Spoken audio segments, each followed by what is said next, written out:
Ist das tatsächlich ein Campingplatz? Was man sieht, erinnert eher an eine Kleingartenanlage mit ihren exakt ausgerichteten Lauben. Aber es ist ein Campingplatz im Norge-Style. Denn Orsholmen Camping, so der Name, ist für die Region typisch. Auch in Norwegen leben die Menschen überwiegend in Städten und lieben gleichzeitig die Natur. Dauercamping ist die Lösung. Individuell eingerichtet und liebevoll gepflegt, gibt es in Norwegen sogar einen eigenen Begriff dafür. Spikertelt, was wörtlich übersetzt Nagelzelt heißt. Denn die Vorzelte sind aus Holz. Stoff würde dem rauen Klima nicht lange standhalten. Solche Nagelzelte stehen an den Küsten, aber auch in den Skigebieten des Landes. Für durchreisende Camper wie mich gibt es auf Orsholmen Camping eine separate Wiese. Bei Sonnenuntergang ein geradezu unwirklich schöner Ort. Ende Mai war ich hier der so ziemlich einzige Gast.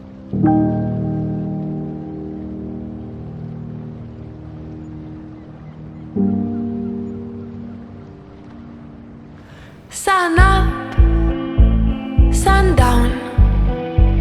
I know now. You are the one. I know now. And that my love is all there is. 10 Tage lang stand ich hier, doch nun geht es weiter. Auf Wiedersehen Orsholmen Camping. Vor mir liegen 280 Kilometer Strecke. Erst über Schotter, dann über Asphalt. Nagelzelte als Ferienhausersatz. Inwieweit hier in Norwegen auch andere Campingplätze aussehen wie Orsholmen Camping, kann ich noch nicht sagen. Das war ja mein erster Campingplatz. In einigen Wochen bin ich da sicher etwas schlauer. Was ich aber jetzt schon sagen kann, man ist hier im Lande doch eher langsam auf den Straßen unterwegs. Es sind selten mal 90 km/h erlaubt. Und ich mit meinem Gespann und 60, 70 Stundenkilometern bin hier erstaunlicherweise kein Verkehrshindernis. Selbst Pkw sind nicht wirklich schneller. Das heißt aber auch, in Norwegen können selbst kurze Strecken sehr lang werden. Aber es gibt ja auch viel zu sehen. In Norwegen gibt es durchaus Autobahnen, aber vorwiegend im Süden und nur im Umkreis einiger Großstädte.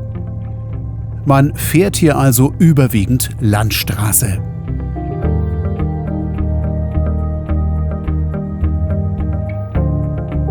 Zuerst bin ich auf der Europastraße 6 unterwegs.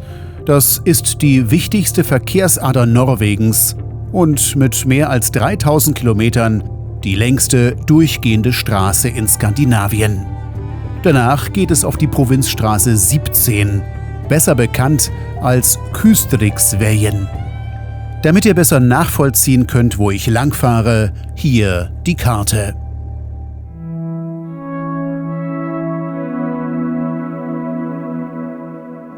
Gestartet bin ich in Orsholmen Camping. Mein Ziel ist eine kleine Insel mit dem Namen Leka.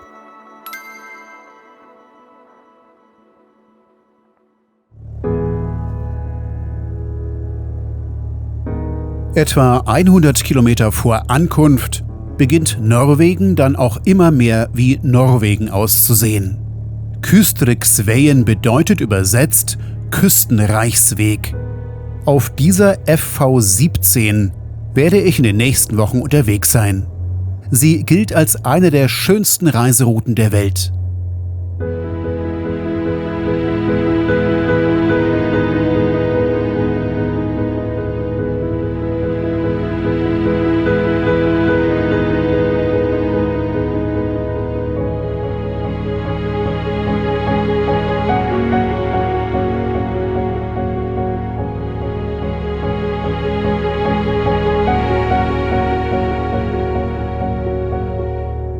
Der Nachteil: Man muss immer wieder auf die Fähre wechseln.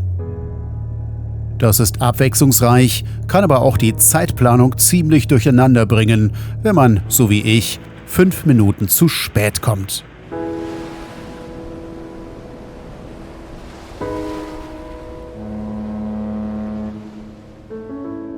Die Fähre ist gerade los, ihr habt es gesehen, aber das Schöne am Prinzip Fähre ist ja, man kann sich sicher sein, dass sie immer wieder kommt. Was ich nicht ahnte, die Wartezeit betrug über 2 Stunden. Es ist meine erste Norwegen-Fähre. Die Frage, die ich mir bei dieser Passage stelle, ist die Fähre ein- oder zweiseitig befahrbar? In Südamerika habe ich Fähren erlebt, auf denen man wenden musste. Mit meinem fast 15 Meter langen Gespann ist das nicht so einfach. Erfreulicherweise ist es eine Doppelendfähre. Das Schiff hat also am Bug wie auch am Heck eine Visierklappe. Die Fahrt ist eher kurz, aber dafür sehr schön.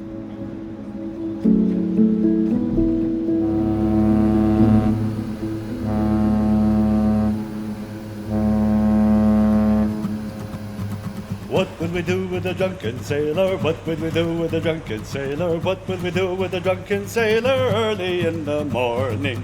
Way hey and up she rises, way hey and up she rises, way hey and up she rises early in the morning. Shave his belly with a rusty razor, shave his belly with a rusty razor, shave his belly with a rusty razor early in the morning.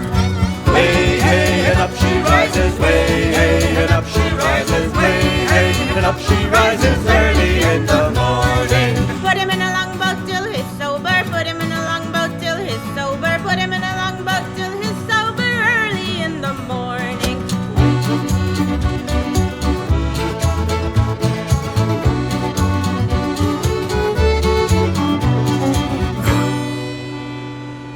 Für mich war diese Überfahrt noch kostenlos. Denn ich war am letzten Tag des Monats Mai an Bord. Gezahlt wird erst ab dem 1. Juni. Fahrten auf der Autofähre können mit meinem langen Gespann ziemlich teuer werden. Etwas günstiger wird es mit Autopass for Ferie, ein Rabattsystem, das ich euch später noch vorstelle.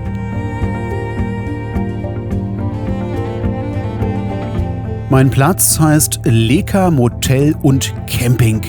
Wie ihr seht, ein Campingplatz ohne Speakertelt, also Nagelzelte. Offenbar ist dieses Prinzip eher auf bestimmte Regionen beschränkt. Ich stehe diesmal nicht direkt am Wasser, aber immerhin mit freiem Blick in den Fjord.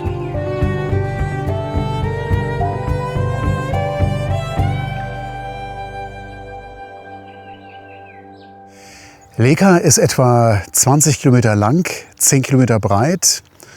Hier leben etwa 600 Menschen, verteilt über die komplette Insel. Auch wenn die Gemeinde klein ist, so gibt es doch alles, was man so braucht. Von der Kirche über die Feuerwehr bis zur Schule, einem Kindergarten, dem Supermarkt oder einem Arzt.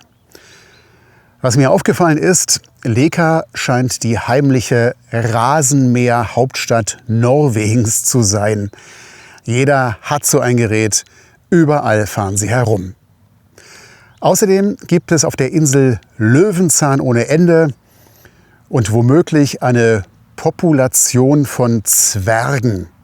Zumindest habe ich für dieses Haus mit ungewöhnlich geringer Deckenhöhe und einer verborgenen, geheimen Tür keine andere Erklärung.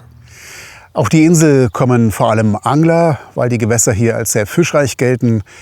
Es kommen Wanderer, so wie ich, wobei mich nicht nur das Wandern interessiert, sondern vor allem die Landschaft bzw.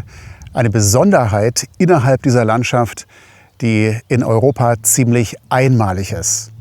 Dazu jetzt mehr. Zum Ausgangspunkt meiner Wanderung könnte ich bequem mit dem Auto fahren, doch ich gehe zu Fuß über die Ringstraße. Auf der Insel Leka gibt es etwa 50 markierte Wanderwege. Von einfachen, kurzen Familienpfaden bis hin zu anspruchsvollen Bergtouren.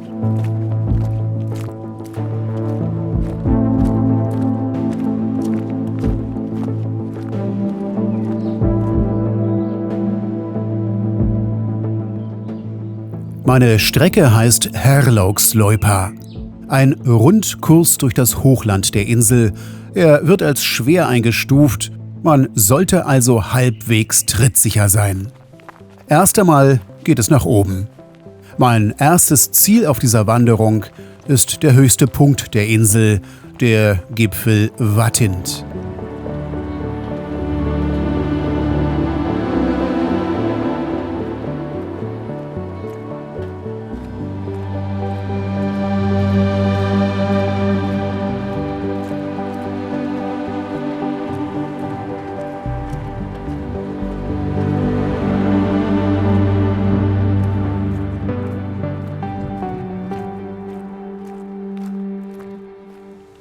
Nicht nur die Fernblicke auf dieser Tour sind beeindruckend. Beim Wandern komme ich auch an Dutzenden Bergseen vorbei. Einer klarer und schöner als der andere.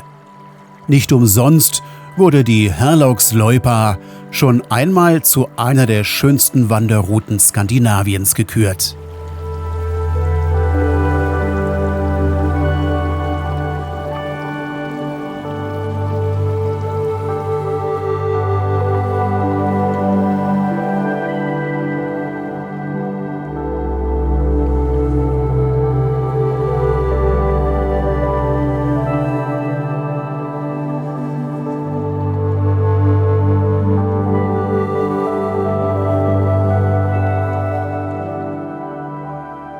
Eine Bergwelt fast unwirklich schön.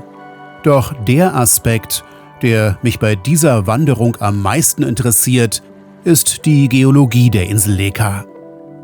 Das, was die Insel Leka europaweit aus geologischer Sicht so besonders macht, man kann hier tief ins Innere der Erde schauen. Hier werden Gesteinsschichten sichtbar, die normalerweise tief unter uns liegen. Deshalb wird Leka auch oft als das geologische Schaufenster der Erde bezeichnet.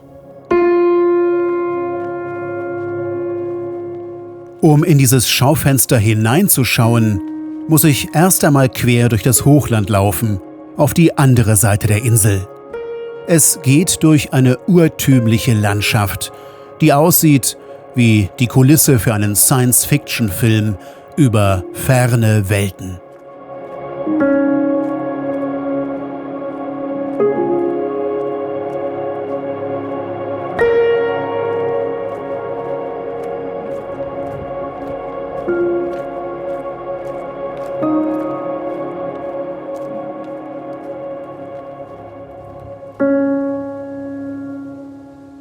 Was ihr hier seht, ist Gestein, das normalerweise tief unter uns liegt. Dass es heute sichtbar ist, hat mit Vorgängen zu tun, die sich vor vielen Millionen Jahren abspielten. Damals gab es hier einen Ozean. Er trennte die Vorläufer der heutigen Kontinente Europa und Nordamerika. Die Landmassen schoben sich aufeinander zu, der Ozean verschwand und durch gewaltige tektonische Kräfte entstanden Gebirge. Gestein wurde an die Oberfläche gedrückt. Als sich die Kontinente später wieder voneinander entfernten und der Atlantik entstand, blieben diese uralten Gesteine an der Oberfläche erhalten. Wer auf Leka wandert, reist also gleichzeitig durch Raum und Zeit. Die Felsen stammen aus den Tiefen der Erde und aus einer Zeit, als Europa und Nordamerika geologisch noch zusammengehörten. Es ist jetzt 20 Uhr und ich habe noch nicht mal die Hälfte meiner Wanderstrecke geschafft. Ich bin wie immer zu spät gestartet. Zum anderen kostet das Filmemachen sehr viel Zeit. Aber so weit im Norden muss man sich deswegen keine Gedanken machen. Die Sonne geht erst kurz vor Mitternacht unter und so richtig dunkel wird es gar nicht mehr. Auch wenn man sich nicht für Geologie interessiert, die Insel Leka ist schon allein wegen ihrer Farben äußerst beeindruckend. Ich bin gestern einmal mit dem Auto um die Insel herumgefahren und habe mehrmals die Drohne aufsteigen lassen. Hier die Bilder.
Ich hoffe, die Musik und die Bilder haben euch tiefenentspannt. Für so eine eher kleine Insel ist das, wie ich finde, eine verblüffend vielfältige Landschaft. Von meiner Wanderung bin ich übrigens erst kurz vor Mitternacht zurückgekommen. Es wurden 20 Kilometer, viele Höhenmeter und 9 Stunden. Mein Körper war anschließend nur noch ein großer Schmerz. Aber es hat sich gelohnt. Und Wandern soll ja angeblich auch sehr gesund sein. Und jetzt geht es weiter. Mein Reisetag auf einer der schönsten Küstenstraßen der Welt wurde leider ein Regentag. Why keep you hiding where the sun is dark? It's undefined, want to know where you are. Why keep you hiding where the sun is dark? The sun is dark. Immerhin habe ich viele Fähren gesehen. Wie entspannt die Norweger sind, zeigen diese Bilder. Nachdem sich herumgesprochen hatte, dass ich für YouTube drehe, durfte ich auf der Brücke filmen und dem Kapitän beim Steuern zusehen. Sieht einfacher aus, als es ist. Die Fjorde sind eng und das Manövrieren bei jedem Wetter braucht viel Erfahrung.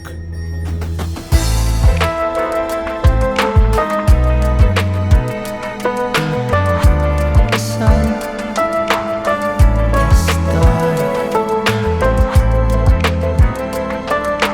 Keep hiding. The sun is dark. Damit ihr mitverfolgen könnt, wo ich unterwegs bin, hier wieder eine Karte.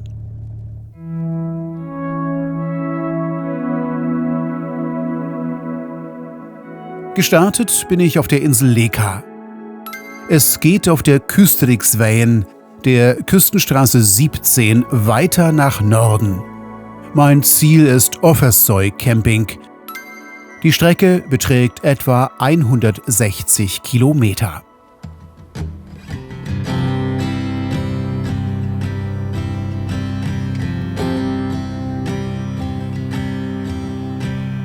Calling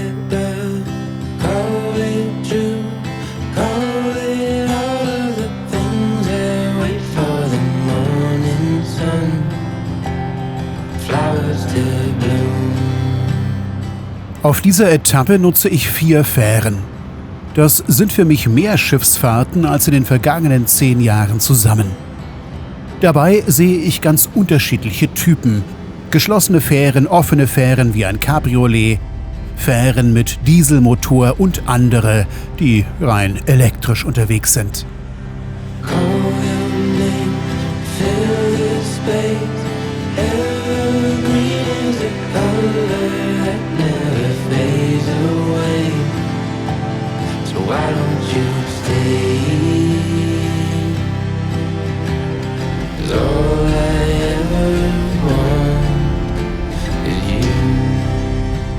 Manchmal muss man an den Anlegestellen aufpassen, auf welche Fähre man aufhört. Doch die Routen sind meist gut ausgeschildert und selbst wenn man einmal die falsche Fähre erwischt hat, irgendwann landet man dann wieder auf der Küstenstraße 17.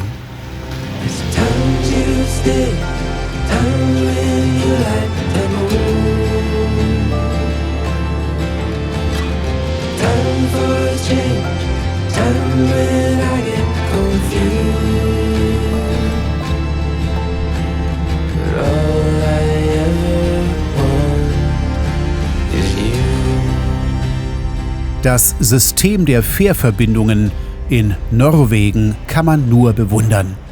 Es funktioniert erstaunlich zuverlässig und das bei Wind und Wetter. Um 9 Uhr morgens bin ich gestartet, gegen 19 Uhr erreiche ich mein Ziel.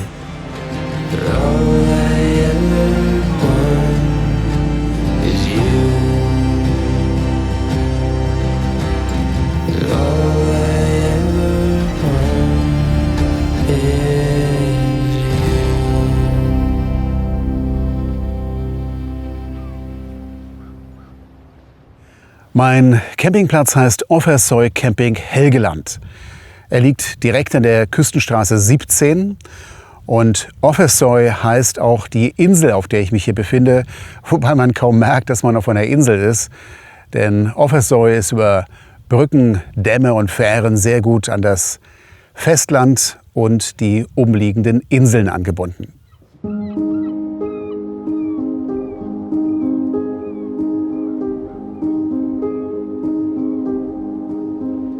Offersøy Camping liegt direkt an der Helgelandküste mit ihren tausenden Inseln, Holmen und Schären.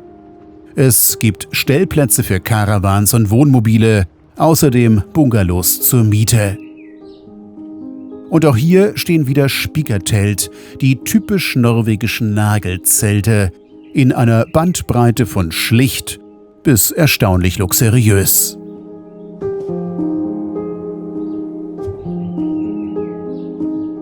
Die norwegische Flagge an der Rezeption führt allerdings etwas in die Irre.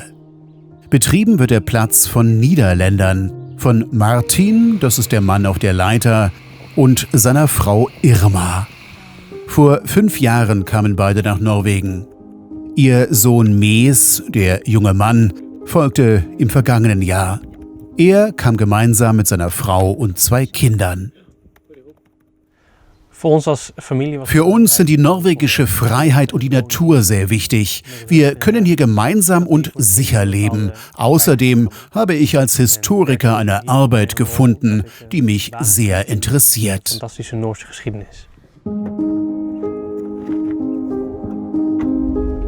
Und da man Geschichten, auch wenn man ihnen zufällig begegnet, folgen sollte, bitte ich Mees, mir seine Arbeit als Historiker einmal vorzustellen. Wir fahren zu einem Ort ganz in der Nähe, zum Petter Dass Museum.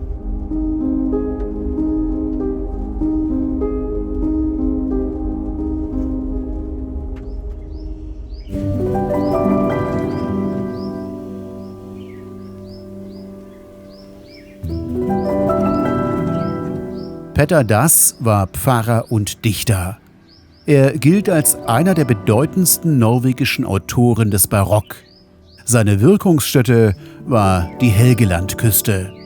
Hier hat er gelebt und gepredigt. Das Areal ist heute eine Gedenkstätte ergänzt durch einen architektonisch beeindruckenden Neubau. Auch wer sich nicht für Geschichte interessiert, allein das Gebäude lohnt einen Besuch.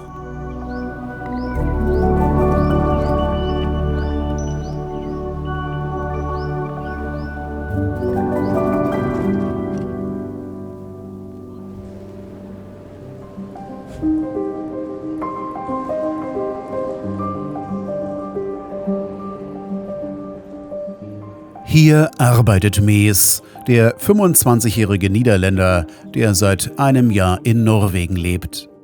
Derzeit betreut er Besucher. Künftig wird er auch wissenschaftlich tätig sein. In der Ausstellung erfährt man, dass Petter Dass mehr ist als eine historische Figur. Viele sehen in ihm bis heute die Stimme des Nordens. Seine Bedeutung reicht weit über die Literatur hinaus. Das Museum informiert nicht nur über Petter Dass. Die Ausstellung vermittelt auch einen Eindruck von der Kulturgeschichte Norwegens.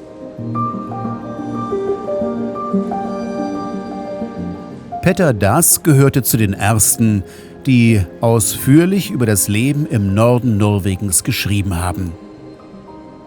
Er tat das ehrlich und direkt. Vielleicht erklärt das seine Popularität bis heute.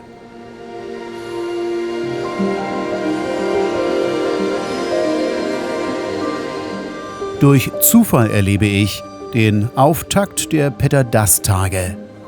Ein Kulturfestival rund um einen Mann, der in der Vergangenheit gelebt hat, dessen Gedanken aber erstaunlich aktuell wirken. Petter Dass war ein Mann des Volkes. Die Menschen haben ihn verstanden. Er beschäftigte sich mit den großen Fragen und ist heute aktueller denn je. Für mich gibt es keine Grenzen. Ich bin Europäer. Hier zu sein und an einem so schönen Projekt mitzuarbeiten ist fantastisch, denn es geht um einen Mann, der sehr weltoffen gedacht hat. Viele, die hierher kommen, sagen, Helgeland sei noch schöner als die Lofoten. Ob das stimmt, muss jeder selbst entscheiden. Klar ist aber, hier ist deutlich weniger los. Die meisten kommen, um hier zu baden oder um zu angeln oder wegen der beeindruckenden Landschaft. Mich interessieren vor allem die 7 Schwestern, so heißt eine Bergkette, die gleichzeitig das Wahrzeichen dieser Region ist.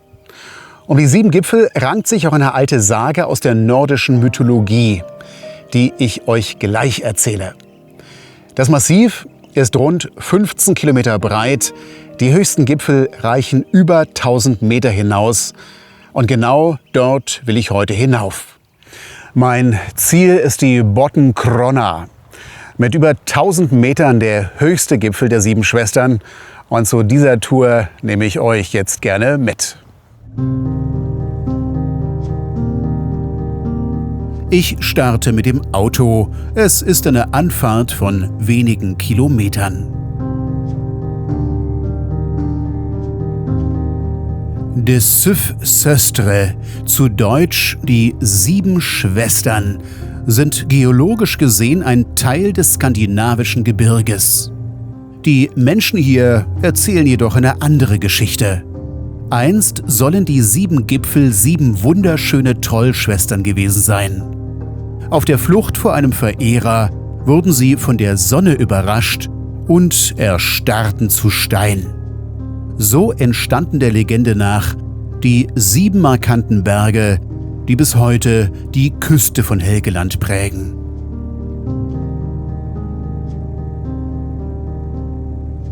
Normalerweise starte ich zu solchen Projekten mit großem Optimismus, aber hier muss ich Realist bleiben.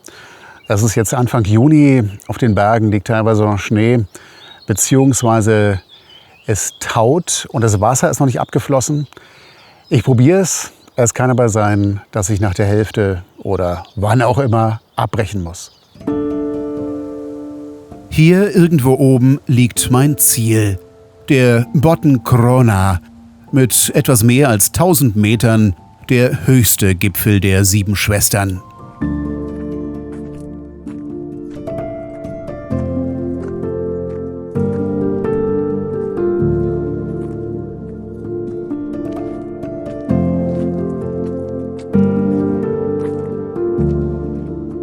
Dass ich genau auf diesen Berg möchte, liegt weniger an meinem Ehrgeiz. Der Grund ist profaner. In der Nähe befindet sich ein Regionalflughafen und im Umkreis von 5 Kilometern sind Drohnenflüge untersagt. Nur der Bottenkrona und ein großer Teil meines Wanderweges liegen außerhalb dieser Verbotszone. Mein Weg führt durch eine Landschaft, die aussieht, als wäre sie gemalt. Überall strömt Wasser den Berg herunter. Verdursten kann man hier jedenfalls nicht.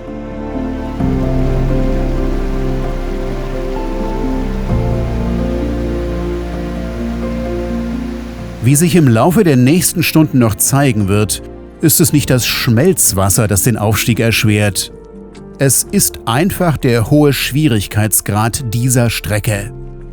Manchmal bieten Seile Halt, doch je höher man kommt, umso mehr wird das Wandern zum Klettern. Die schwierigsten Passagen bleiben leider unsichtbar. Wer am Berg allein unterwegs ist, hat andere Sorgen, als seine Kamera aufzustellen. Was jetzt folgt, sind 5 Stunden Aufstieg, zusammengefasst in 2 Filmminuten.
Yo, ich hab's geschafft. Zwischendurch war ich mir nicht sicher, ob das eine gute Idee ist, hier hochzuklettern. Ich war mir auch nicht sicher, ob ich hier oben überhaupt ankomme. Und es war wirklich ein Klettern. Mit Wandern hatte das wenig zu tun. Ich bin über große Schneeflächen gelaufen. Ich bin Teile der Strecke auf allen Vieren gekraxelt. Und hätte ich vorher geahnt, was mich hier erwartet, ich bin mir nicht sicher, ob ich hier hochgelaufen wäre. Aber jetzt bin ich da. Ich bin ein Stück weit stolz auf mich und selber überrascht, dass es funktioniert hat. Und was man sagen muss, der Fernblick ist unbeschreiblich. Also man sieht fast ganz Norwegen.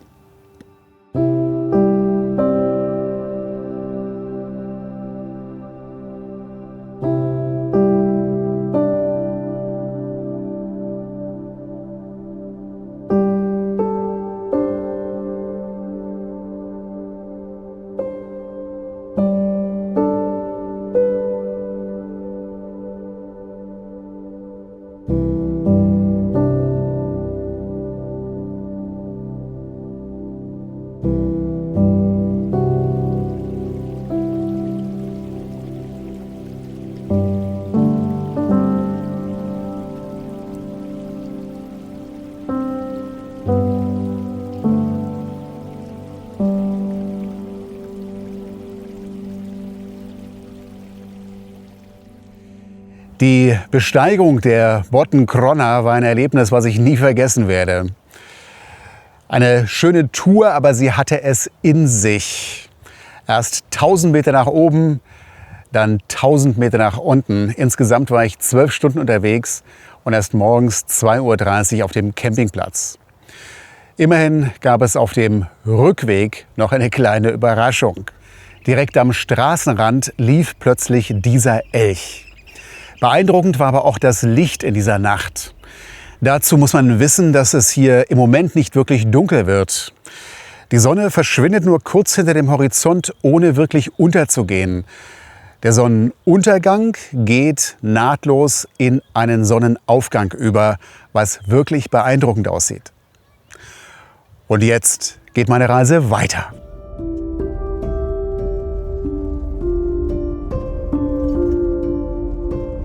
Erfreulicherweise ist dieser Reisetag regenfrei. Somit kann ich einige Bilder meiner Fahrt zeigen. Es geht über spektakuläre Brücken, durch weite Landschaft und immer wieder auf die Fähre.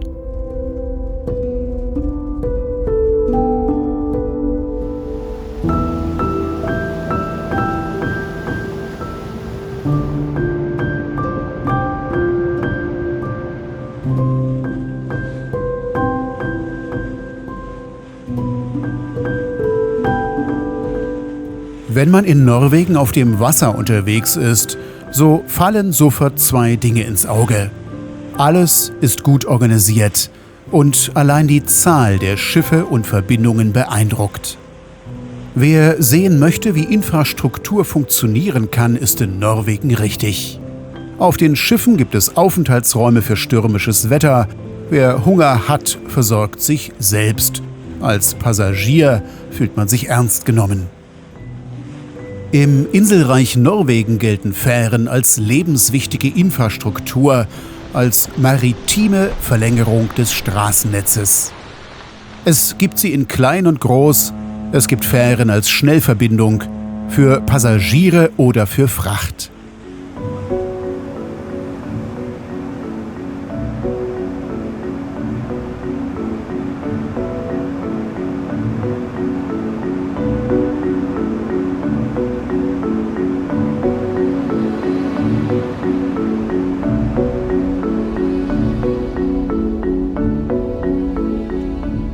In Norwegen leben gerade einmal rund 5,5 Millionen Menschen.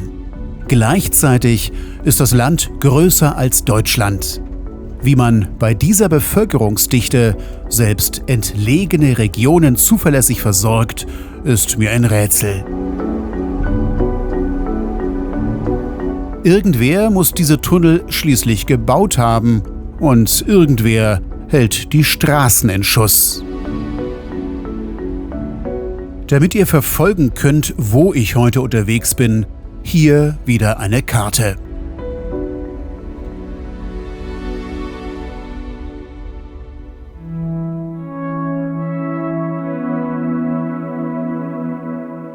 Ich fahre von Offersøy Camping nach Norden. Immer auf der Kystriksveien, der Küstenstraße 17, bis zu Amnes Camping. Rund 240 Kilometer.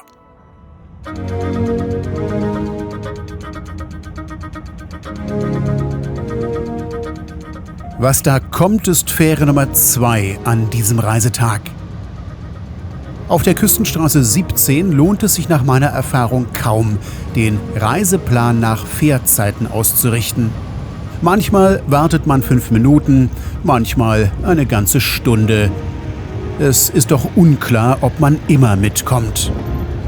Mein Tipp: plant einfach eure Tagestouren nicht länger als 200 Kilometer.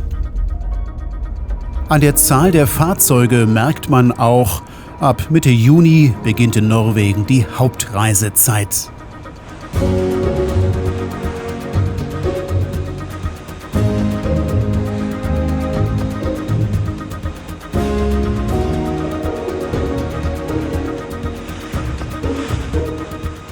Meine Fahrt führt mich immer weiter Richtung Norden.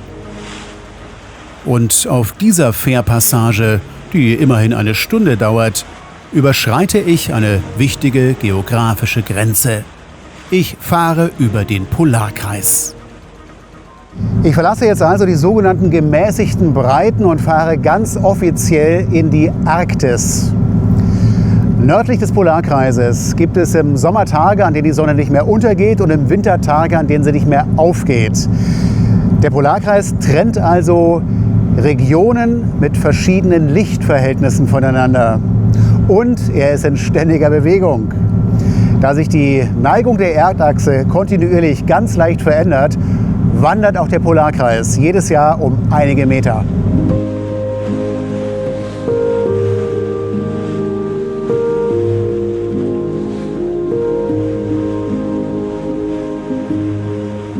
Der Polarkreis ist natürlich keine sichtbare Linie, er ist eine rein symbolische Grenze. Damit wir Reisenden erkennen, wann wir sie überqueren, steht an der Strecke diese Weltkugel. Sie markiert die Grenze zur Arktis. Als sie errichtet wurde, stand sie metergenau. Inzwischen ist der Polarkreis weitergewandert, aber als Fotomotiv bleibt die Weltkugel unverzichtbar.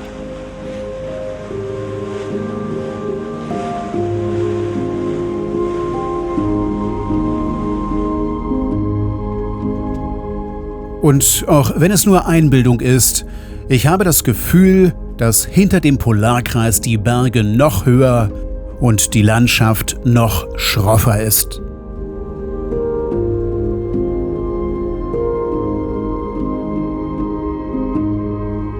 Inzwischen ist es später Abend. Ich bin zur Mittagszeit gestartet. Gegen 21 Uhr werde ich am Ziel sein. Noch eine letzte Fähre und ein letzter Tipp zu den Kosten der Fährfahrten. Ich habe zwischen 5 und 25 Euro pro Überfahrt bezahlt. Das ist nicht viel, wenn man bedenkt, dass mein Gespann fast 15 Meter lang ist. Empfehlenswert ist der sogenannte Autopass for Ferie. Wenn man dort ein Guthaben einzahlt, spart man etwa 50%. Ein Rabattsystem, das bei mir bisher problemlos funktioniert hat.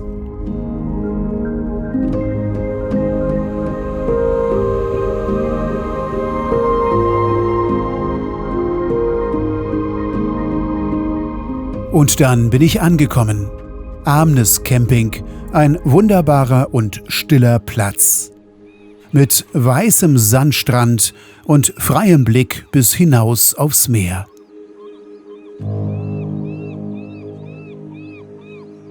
Hier in Amnes Camping, also ganz im Norden der Region Helgeland, endet der 3. Film meiner Nordkap-Reihe.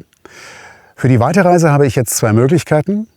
Entweder ich setze mit der Fähre auf die Lofoten über. Das ist die wohl bekannteste Inselgruppe Norwegens, berühmt für spektakuläre Landschaften, für weiße Strände, für hohe Berge. Oder aber ich mache um dieses Traumziel ganz bewusst einen großen Bogen.